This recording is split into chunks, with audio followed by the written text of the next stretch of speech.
কোরআনে এমন কিছু বাদ নেই যা মানব জাতির জন্য আল্লাহ তাআলা নাজিল করেননি।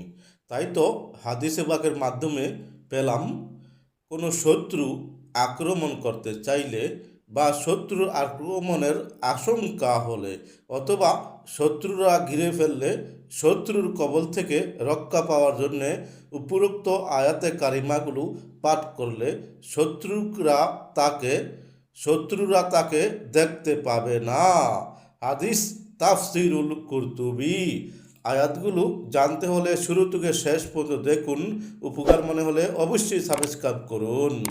আয়াতগুলো হচ্ছে সূরা নাহল আয়াত 109, সূরা কাহাফ আয়াত 57, সূরা জাসিয়া আয়াত 23 ও সূরা ইয়াসিন আয়াত 1 থেকে 9। আসুন আমরা সুযোগ মতো স্মরণ রেখে আমল করি, নিজের ভালো নিজে করি।